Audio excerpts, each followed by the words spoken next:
Hello and welcome back to another episode of the natural number game using Lean4. Today we'll be attempting the function world. So we've beaten the addition, multiplication, power world last time. Today we'll be doing something a little bit different. We'll be learning about some new tactics like exact, intro, have, and apply for dealing with functions. Let's get started. The first level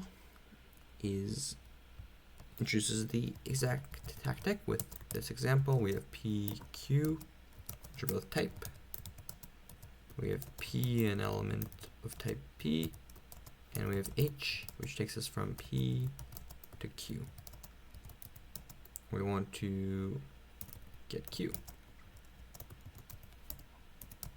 How do we do this? Well, we can use exact H of P, and when we apply H to P, we get Q.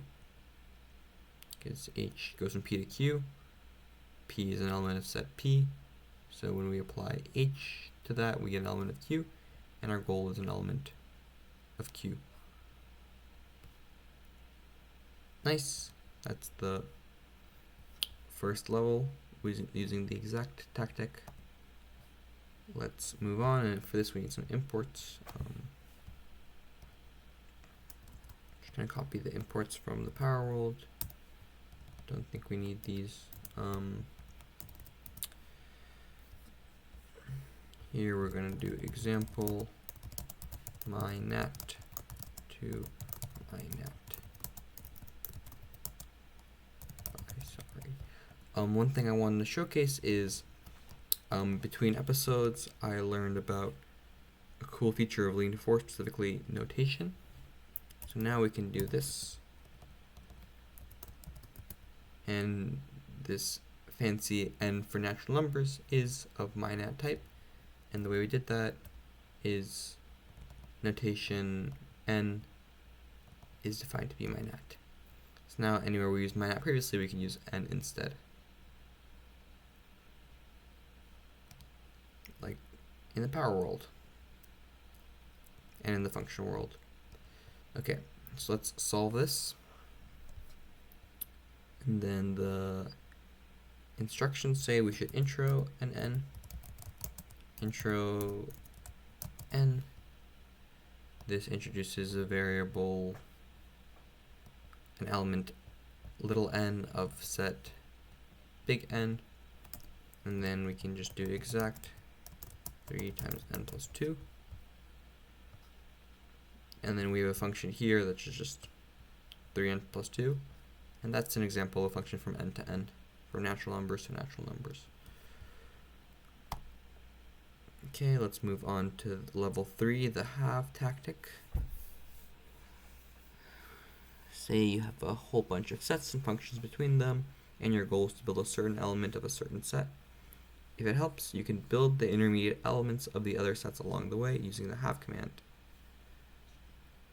Have is the lean analog of saying, let's define an element little q of set big Q by ... in the middle of a calculation. Cool. So we're going to start with a new example where we have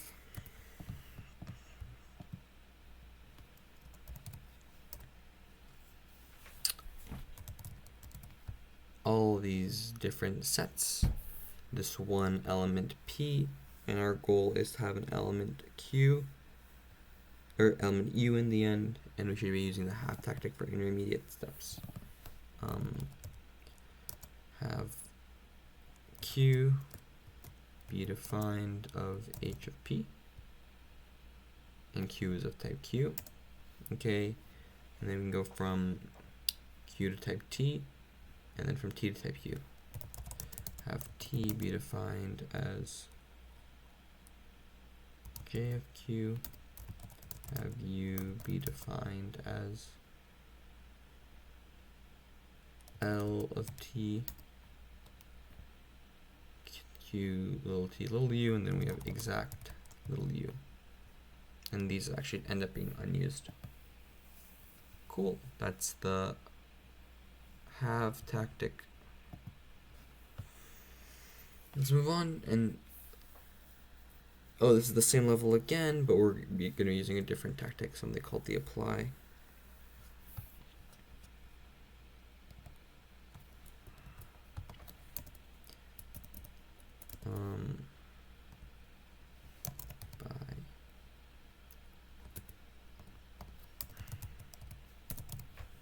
What does lean say about the have? Have H colon equals E adds a hypothesis H colon T if E is type T. Okay. So it just makes a new hypothesis of whatever the evaluate thing on the right, on the left side of the colon equals is. Okay, let's try apply. What does apply say? Apply E tries to match the current goal against the conclusion of E's type. If it succeeds, then the tactic returns as many goals as the number of premises that have not been fixed by type inference or type class resolution. Non-dependent premises are added before dependent ones. Not too sure what that means. The apply tactic uses higher order pattern matching, type class resolution, and first order unification with dependent types. Well, let me read what it says on the natural number game about apply.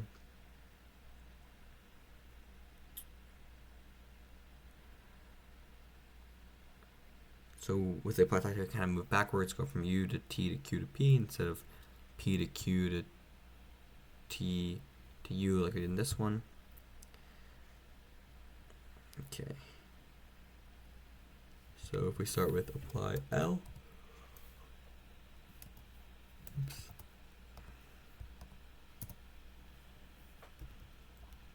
before apply our goal is U, after the apply our goal is now T. Okay, and then we can apply our goal is T, so we can apply J, apply H, and exact P. So pretty much this is these in reverse.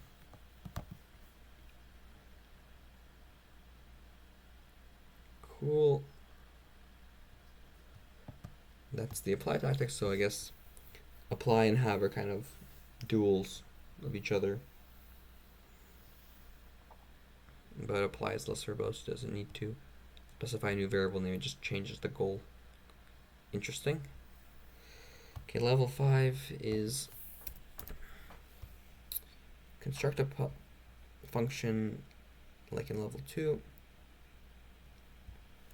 And then here is our start. I guess we can start by introing something. If we intro P,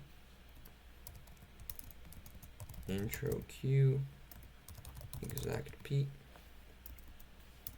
Q wasn't really useful. Can I do intro this? Cool.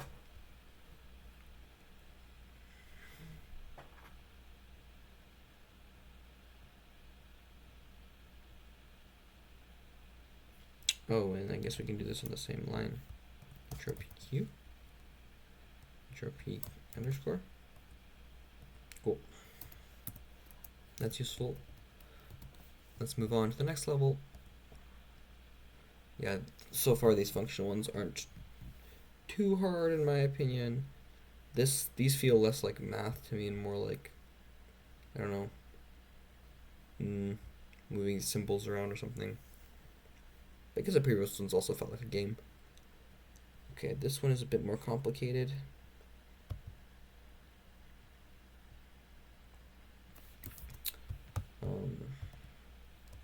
Example. So here we have P, Q, R, all its types. And then our goal is this. By what? Let's see, intro A, B, C. What do we get from A, B, and C? A, B, C, D? Could you? Nope, we only have 3 intros. A, B, C.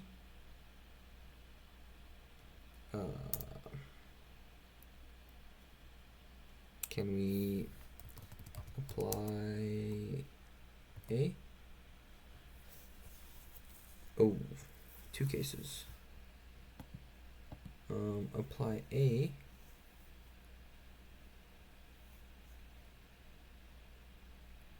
with the goal of P and apply A with the goal of Q. All of this one we have just exact C. Apply B, exact C. Not too sure what happened here, so I'm gonna try to do the halving section.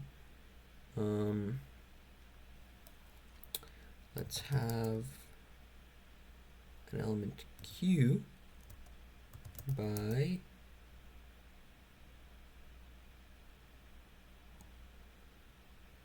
B of P or B of C. Okay.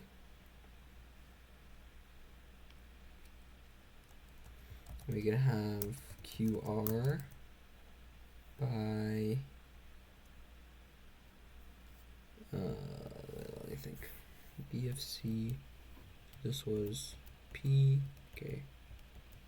We got Q. We implied that. And if we do A of C, we get QR, but if we do A of C of Q, we just get R. And then we can have exact R. Yeah, I find the have a bit more intuitive than apply because I'm just used to function application from like regular programming.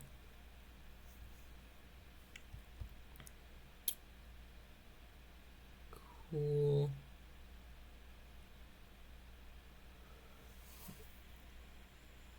That solves level 6. Okay. Level 7. Example P, Q, F. What is F? Okay.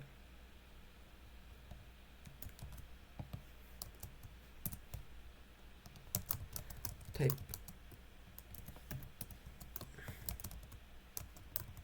by intro A, B, C, D. Oh, D's too many. Yeah, I think in general just introing as many things as you can seems helpful with these big nested things. Is this similar to the last one?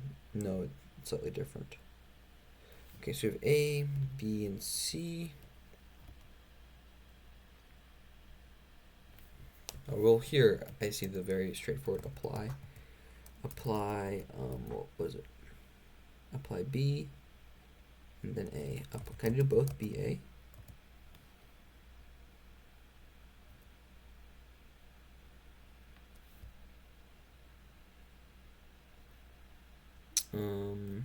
No, I guess I can't apply two things. Apply B, apply A, exact C. Okay. So before my intro, my goal was P to Q to F to P to F. And then by introing A,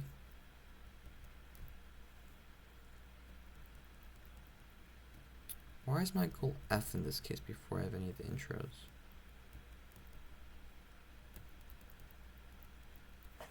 What happens if I just intro A? Okay. Intro B, and then intro C.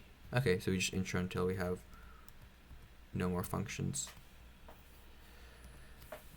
That seems to be level 7. Level 8. Oh, I don't know what empty is for this one. Example PQ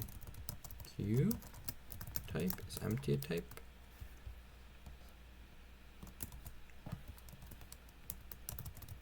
By, sorry, what is this empty thing? Empty Q. Interesting. Well, let's try our intro strat. Intro A, B, C, D. Nope, just 3. Well, this feels a lot like the previous problem. Can I just do the same thing? Can. Cool. Let's see. What does it say about the empty set? Okay, we've replaced this. Yeah, this is the same as level 7, except we've replaced the set F with the empty set, the null set. Same proof will work. After all our previous proof worked for all sets, and the empty set is set. Okay, that makes sense. But note that if you start with intro FHP, well, in my case it's ABC, will look like this. Okay. And your job is to construct an element of the empty set. This, on the face of it, seems hard, but what is going on is that our hypothesis, we have an element of P and functions P to Q and Q to empty set, are themselves contradictory. So I guess we're doing a kind of proof of contradiction by this point. Let's see. We have a function from P to Q. We have a function from Q to the empty set. Yeah, I guess we can't have a function that whose range is an empty set. But when you apply H, I guess B in my case, then all of a sudden it seems like the goals might be possible again. This is confusing. Know that the proof of the previous worlds worked for all sets F, so in particular worked for the empty set. You just probably weren't thinking about this case explicitly beforehand. Technical note to constructivists: I know that we are not doing a proof by contradiction, but how else do you explain to a classical mathematician that their goal is to prove something is false, and this is okay because their hypotheses don't add up? Interesting. Well, we got this to work. And then the final level of the function world, a big maze.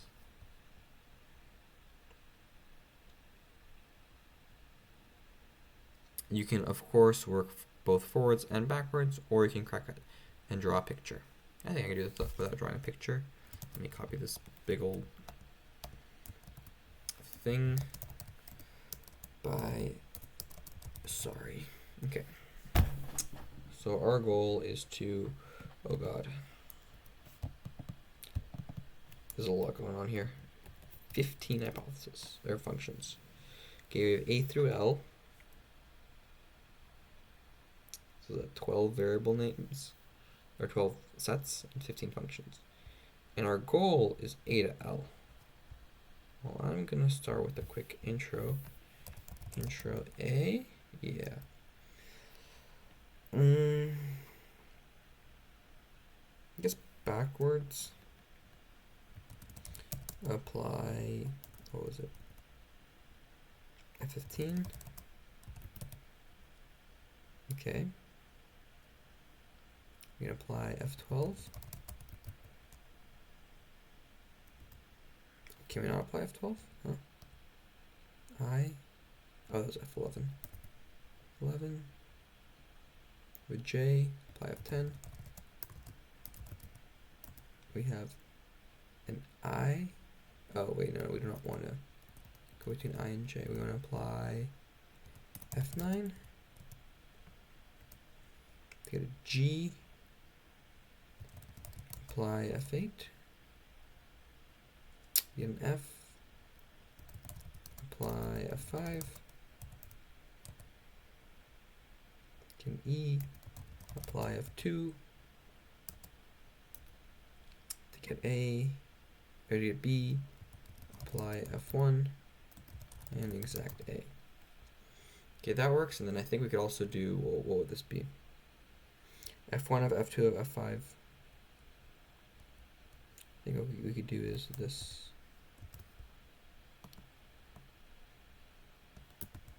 Oops. Exact F1, F2, F5, F8, F9, F11, F15 of A. Does that work? In parentheses.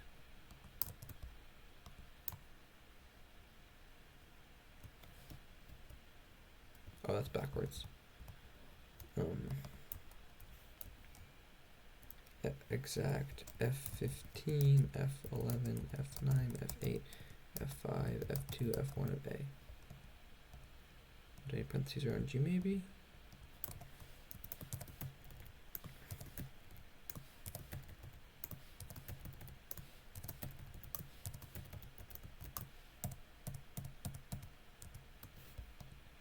Does this work? Yeah, it does. Okay. And then what if we get rid of the A? Can we do this without... Can I remove the intro A and then exact like this?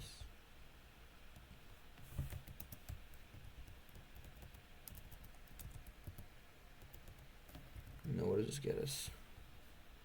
Expect to type. No, I can't do that. Okay, that's fine. I'll leave the solution. This has some fun, colorful parentheses. And yeah, that's the solution for level 9 of Function World. Let me know if there's a way to do this in one line. Yeah, thank you so much for watching. Hope you enjoyed learning about function stuff, the tactics intro, exact, have, apply, and joining me on this journey where we broke out of the maze, A through L, and then we made it all the way out. We got from A all the way to L. Yeah, please leave a like or a comment if you enjoyed. Thanks for watching.